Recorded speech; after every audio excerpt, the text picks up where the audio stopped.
heard about the Loveland Pass Challenge, but when I think of Lincoln, I think of luxury. I don't necessarily think of racing. The V6 Lincoln and the other cars sounds like an interesting experiment. I don't know if the Lincoln will be able to pull it off. I'd probably go with the Maserati. I think the BMW on a hill climb would probably win. If Lincoln has a V6 that can compete with the European brands, that'd be a great thing to see. These are our goals. The #1 goal is to get all 5 cars up that hill and tested. We obviously thought it was really cool that Lincoln engineers thought that maybe their EcoBoost V6 could beat these European V8s. But we knew who would believe this if they ran the test. It just sprung really fully formed in my head. We should do the test. 6 a.m., get in the cars, drive to Loveland Pass. Don, you can start setting up the Jaguar, which is going to make the first run up the hill with V-Box. We use a piece of test equipment called V-Box. Basically, it links up with 10 or so satellites through this antenna, and this box records everything the car does: time, position, velocity, everything you need to do a full data analysis.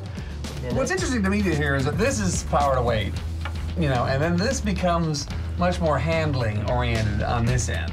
This challenge, I think, will be a great way to change public opinion relative to smaller engines. In the past, the thinking has been, if it's a luxury car, it's got to have a V8. If we can show that this EcoBoost V6 gets the job done as well as, or maybe even better than, the V8s, then I think that's a key way to start moving perception in that direction.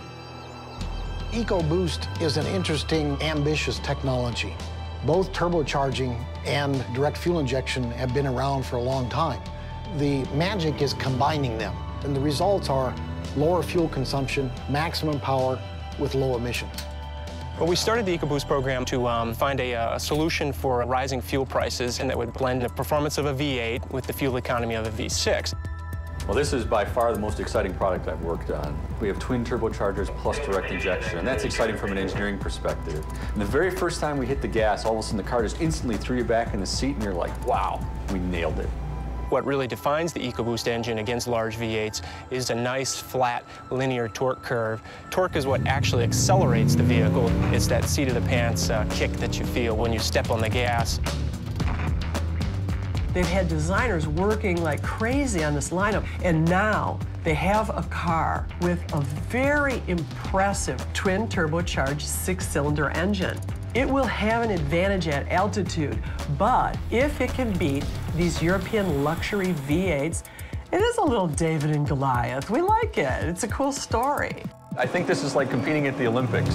You've got some of the best in the world we're competing with, and we're going to give these vehicles a run for their money. Being in elevation gives the turbochargers an opportunity to really perform, so there's a distinct possibility that we are definitely going to smoke them. Lincoln had the confidence in this car, and you have to admire engineering confidence. But right from the beginning, I said, it might not win.